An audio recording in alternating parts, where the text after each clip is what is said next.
Today is the 75th birthday of an actor whose credits include Love for Lydia, A Very Peculiar Practice, All Creatures Great and Small, and Doctor Who. It is, of course, Peter Davison. I knew I wanted to do something for his 75th birthday because, as a Doctor Who fan, I feel as though not just the show should be appreciated, but also the actors who have played the Doctor, and a 75th birthday is a big milestone. I thought about doing various things, but in the end I decided to review his autobiography, Is There Life Outside the Box? An Actor Despairs. I do really like the quality of the book. We've got the dust jacket, which comes off as well, and then also the actual quality of the book as a publication is very nice. I do like this a lot. The paper has a really nice smell. It's got that really sort of dry smell to it. It's a really good quality publication. Now, what's interesting about Peter Davison as an actor, even outside of his Doctor Who work, is that he has had a very long filmography, and yet he seems to be not a particularly famous actor. He's recognisable and well known to the people who are familiar with him, but if you ask someone to name an actor, he's not really someone whose name would come up in the same way that David Tennant would.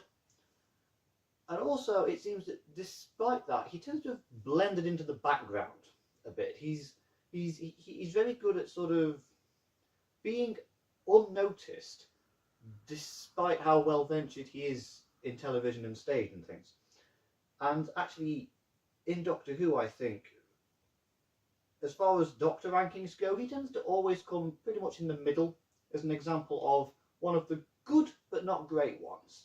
Not particularly heroic to watch, not particularly exciting to watch, but clearly a good actor who is capable with the material he's given, sometimes, to be honest, elevating it more than it deserves.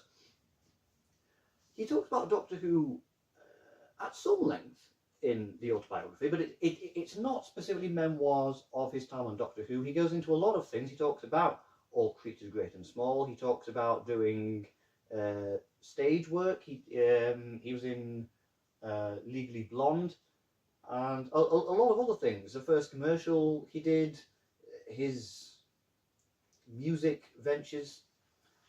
He's a man with a lot of good anecdotes, who's been about quite a bit and has a lot of stories to tell. In writing his autobiography, he decided that what he was going to do was to just sort of let the memories flow and then edit it afterwards. So there's kind of a non-linear structure to the book.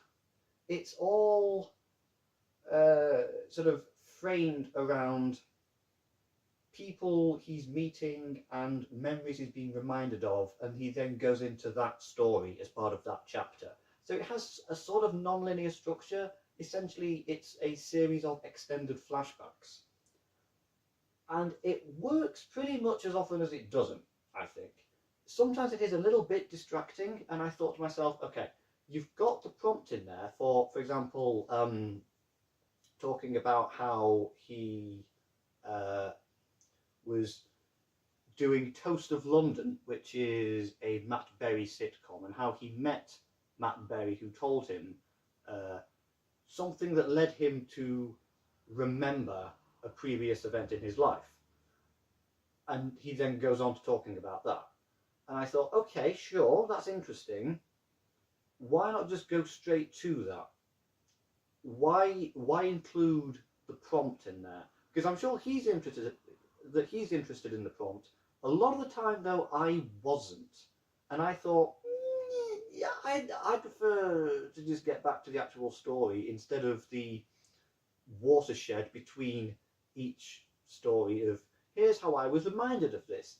It's all very nice, but it's a little bit superfluous. It tends to slow things down. I don't think it really added anything. Another thing is that despite the fact that he talks a lot about how he doesn't remember everything well, and that other people will remember certain things better than him, particularly when he's meeting fans who have a much better memory of certain episodes or storylines than he does. There are certain things in the book that I thought were quite easily Googleable. For example, names and dates. There are multiple instances of a person's name being spelt wrong, people who he has worked with. He talks about Eric Saywood, who was one of the script editors on Doctor Who when he was in the programme, and he spells Saywood with a Y, but it's not spelt with a Y. And he also spells the surname of Mark Gatiss wrong. There's only one T in Gatiss, I believe.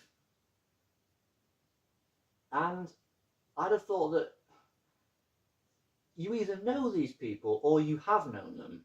How can you be getting their surname spelt wrong? And I know that he may have spelt it incorrectly at first off the top of his head, but there are a lot of times when I was reading this and I was thinking, has anybody proofread this or edited it at all?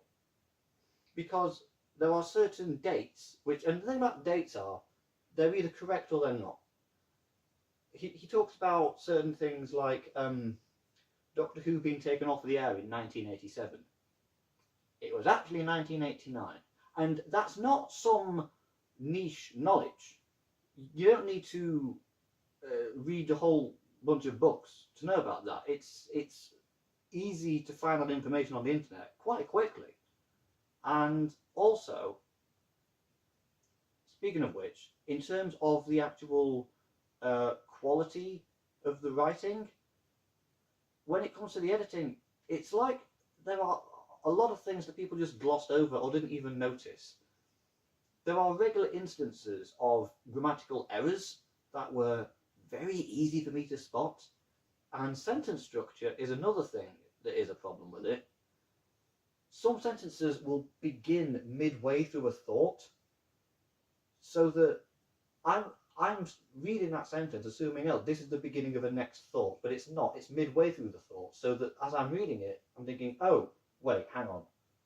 This thing you're saying, the reason the sentence has suddenly stopped is because you've already finished thinking this as you're writing it, but you started writing the sentence after you had started thinking. And it really threw me off and made it confusing. And I don't know why that made it to print, why no one read this back and thought, you might want to make this a bit clearer. It's just surprising to me that to say the book has been done so professionally. It's been done by which publisher is it? I know that he mentioned it. John Blake. It's been published by John Blake, and as I said at the beginning, it's a very nice book to have on a shelf and to read. And I love the slight yellowing of the pages. I don't like when pages are a perfect white. I like them to be slightly yellowed, which these are, because it works better with the overhead light. It just doesn't reflect as much, and I like that. And also there's the thing in the middle where he has old photos, which I like a lot. When they do that in an autobiography, they have a gallery of images for you to be browsing through,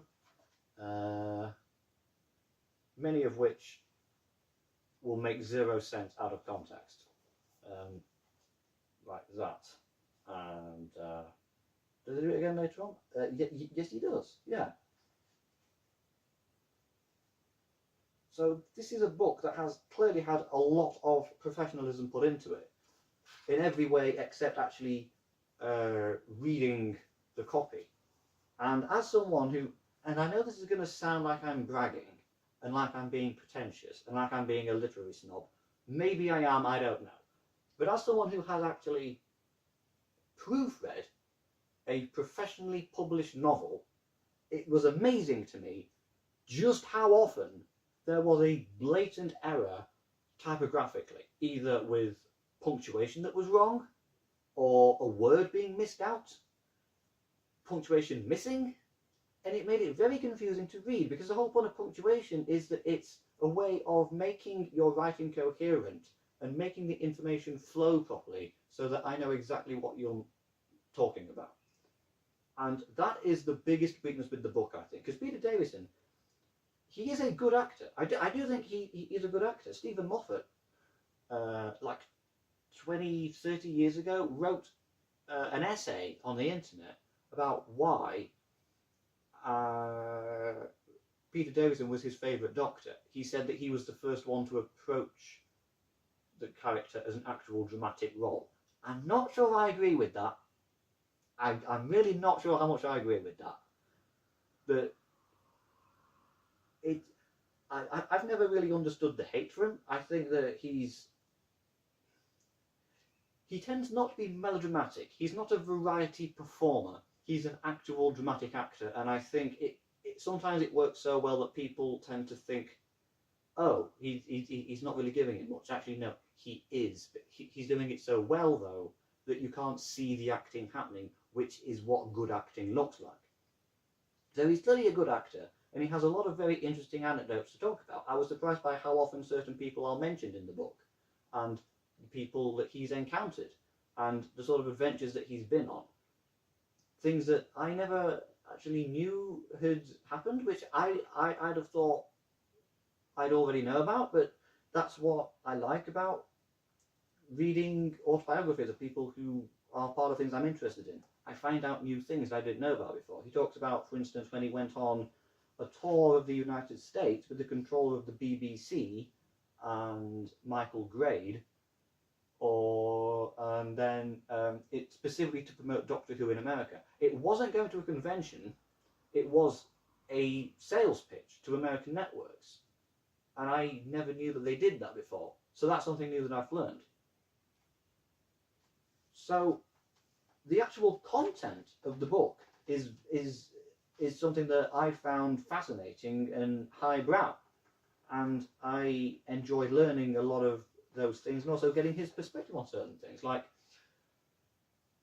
what is his opinion of Matthew Waterhouse, really, and Janet Fielding. And I was actually surprised by the things he had to say about Sarah Sutton. He gave his opinion of people like John Nathan Turner and Tom Baker. So he's not just the pub bore listing his acting roles, who just reels off his filmography. He's not one of those actors. He actually has something to say. He has a perspective. It's the way it's written is really, really difficult sometimes, because I get tripped up because of the problems that are in there. I could turn to a random page and I know that in every book there are going to be errors that weren't spotted, because you have the author, you have the proofreader, you have maybe a few other people read it. There's going to be a couple of problems that manage to just go unnoticed by somebody. But I could have reread this and gone through every single error, and I decided not to do that because I don't want to be a dick about it. But it is surprising how many pages, if you turn to them at random, is going to have some sort of big error that managed to be left in there, and I just don't understand it. I really don't. I think, and especially to say that he's actually married to an author, I'm surprised that was able to happen. But I suppose it just is what it is. Also, I have to say, I do think he has a rather dry wit, which I was surprised by. That because generally speaking, and this is something he goes into at the end of the book. Generally speaking, he's managed to get where he is through a lot of luck. Either someone else dropped out, or became unavailable, or he just happened to be in the right place at the right time. A lot of his success as an actor is down to luck. It's down to him as well, but a lot of it is down to luck, and he goes into that at the end, where he talks about that sort of thing, and he sums up, which I thought was a a very good ending, actually. The way that he sort of manages to summarise his overall thoughts on his life, which I quite liked. So he seems to have always been aware of the reputation he has as someone who will do, which is not what I think, but that is the general perception. Oh, well, he came after Tom Baker, you see, and he's just iconic. Regardless of the fact that, like, the latter half of his era is not that worth bothering with. His first few seasons were brilliant. His last few seasons, and especially his final two, were abysmal. So, frankly, I don't know why there was so much pressure on him when he took over. But regardless, people tend to think, oh, he's the one after Tom Baker, therefore he isn't as good. Which is weird, because that's not what happened with Matt Smith when he took over from David Tennant. He actually, I personally think he actually became at least as popular as David Tennant, if not more so. Matt Smith, honestly, I think he's better than Tennant, to be honest, in terms of understanding the character. I need to get back on course. What I'm saying is, he tends to be aware of his reputation as no one's first choice, but no one's last choice. And a lot of the time, he writes about how he ends up with certain roles, and that is pretty much what happens. And whether it's his response to that, or whether it's just the way he is as a person, he manages to have a very odd way of making observations about things. He does tend to have a very naturally humorous outlook, but it tends to be very subtle. He tends to have a very dry wit. And there were times when I was reading something thinking, okay, is this another one of his jokes, or is that true? He's talking about, for instance, an anecdote, and says that he can't continue with it because the film rights have already been snatched up. Is that another one of his jokes, or is that something that really happened? Because it's something that relates to a historical event that he was involved with. Not as a major player, but he was one of the people who was affected by a historical event, which I didn't even know had happened, and it happened in my lifetime. I mean, it happened when I was a child. I may have been aware of it and then just forgotten or not registered it, but I thought, oh, hello. Because he talks about stuff like the general strike in, I think it was the 70s, and other events that I am aware of having happened. This one, though, I thought, oh, I didn't know that happened. When did that happen? How did I not know about that? How come I know about stuff like the general strike, but something that happened in my lifetime I've been unaware of? That's weird. And he says that he can't continue with the anecdote about that because the film rights for it have already been taken. Is that just another one of his anecdotes? Is that just another one of his witticisms because of how dramatic it all seemed? Or is it just because he doesn't have anything else to say about it and he just wanted a funny way of rounding up? I don't know, but it's interesting. He tends to he tends to be quite naturalistic in his delivery of, for instance, what I mean by that is that he tends to know that really a joke is part of the experience. That makes no sense. Basically, he will make his humorous observation as though it's just one part of everything else, because it basically is. I've started to just talk nonsense now, so I ought to wrap up. And I'm trying to find some sort of conclusion to go into. I mean, it has a foreword by David Tennant, which is, of course, never a bad idea. And, oh yeah, and it also has, so it has a foreword, then a preface, then a prologue, then chapter 1. And there are 14 chapters in total, followed by the acknowledgements, and it even has an index page, which is very good. I like an index page. He talks about Longleat in 1983, which was sort of Doctor Who fandom's Woodstock. Oh, yes, I remember another thing I was going to talk about. So sometimes a train of thought, he'll start a train of thought and it will go somewhere and then it will just stop, right? For instance, he talks about he talked about Dimensions in Time, which was the 30th anniversary so-called special for Doctor Who in 1993, which is ghastly. And when I'm reading about that, I'm thinking, oh, he is going to talk about Dimensions in Time.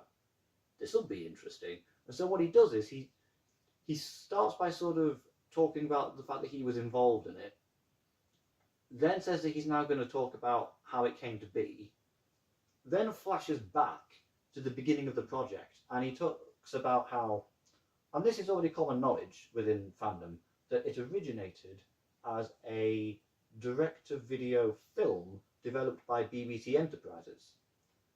But BBC Enterprises was not a production company. It was just the sales and marketing arm of the BBC. They did not make programmes, which is why The Dark Dimension ended up being shelved. Because BBC Enterprises isn't a production company. Ultimately, the project, because they already had everybody on board, they already had the cast, etc., that ultimately led to what became Dimensions in Time. He talks about first hearing about the Dark Dimension and how he sort of BBC Enterprises started acting as though he was going to be in it when they hadn't even asked him if he was going to be in it. And I'm thinking, oh, this is a really interesting story about his involvement in that. But then he gets to the point where the Dark Dimension is shelved, and that's where the story ends. So he talks about how he was involved in Dimensions in Time, flashes back to when it was first developed as the Dark Dimension, talks about why the Dark Dimension wasn't made, and that's it. He doesn't then go on to talk about how it became Dimensions in Time and his involvement in that and how he felt about that. And it was just very irksome that he started a train of thought and an anecdote that I was particularly interested in. Because as a fan, I mean, not to disparage all his other work, because he talks in this book plenty about all his other things that he's done. Even the really niche things like Sink or Swim, which actually, I say that, it's not that niche, but whatever. It's not the first thing people would think of that he's been involved in.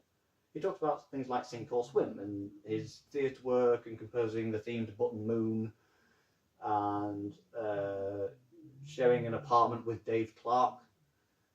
And obviously, as a Doctor Who fan, I'm going to be the most interested in the Doctor Who stuff. Not to disparage that other stuff, but the Doctor Who material is going to be the most interesting to me. I was aware when I read this and when I picked it up that it wasn't his memoirs about Doctor Who. I was definitely understanding that when I started reading it. What I'm saying is, it's what he's most well known for. It's going to be the thing that interests me the most, naturally.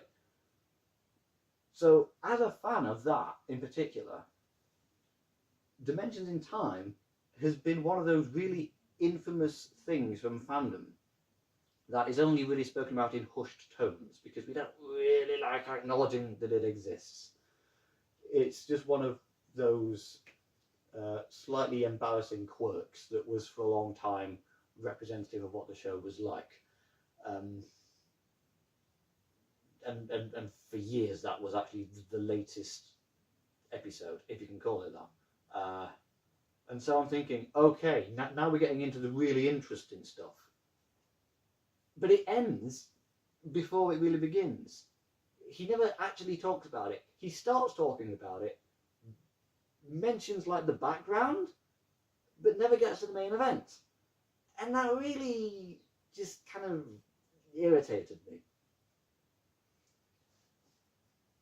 And he also talks at the beginning about how he wasn't really sure when he was writing this how to do it. So he just decided that he'd let the memories flow and that he would then structure it just around that. So he says at the beginning that he knows it meanders. And it kind of does, but he's managed to come up with an interesting structure where each story or event in his life is divided into chapters. So I was never that confused by it. I understood that each chapter was like a mini episode in his life, and that they're not necessarily going to all connect with each other. There's only going to be like tangential overlap from one chapter to another, which is fine by me, if that's the way he wants to do it. But I do think that some proofreading would have aha. Oh yeah, I'm just flicking through. I'm just flicking through, and he's got to the bit where he's talking about dimensions in time. Interestingly enough, yeah. That's another thing I was going to mention. I was talking about how he gets certain basic facts wrong that are easily Googleable, and he talks about how he was first approached to do the Dark Dimension in November. He heard rumours of the special in December 1993, but that can't be right, because by December 1993 it had already been broadcast. So again, that's just something that someone should have gone over this and to check that everything in there is actually correct and accurate. And I think it's such a shame, because it severely diminishes the quality of the book. You know, Peter Davison, he's a good actor. He struggles with writing, and that's actually made worse by the fact that whoever his team was with this, they really could have done a much better job as well. So there's that. I sort of meander talking about this book the way he has writing it. I feel like I've said everything that I want to say.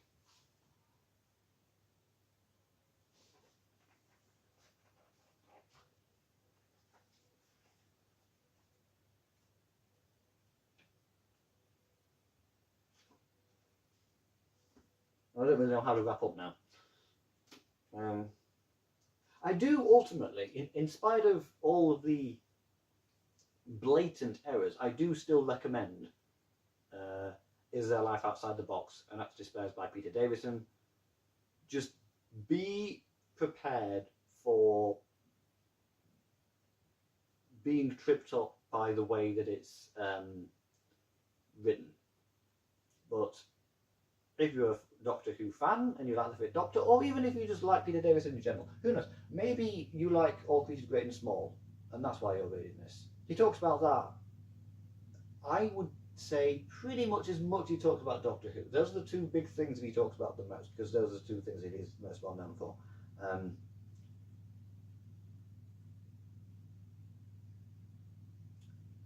Anyone who wants to know about his appearance in Hardware is going to be left disappointed, though. So, it's a happy 75th birthday to Peter Davison, and that's all I had to say about that.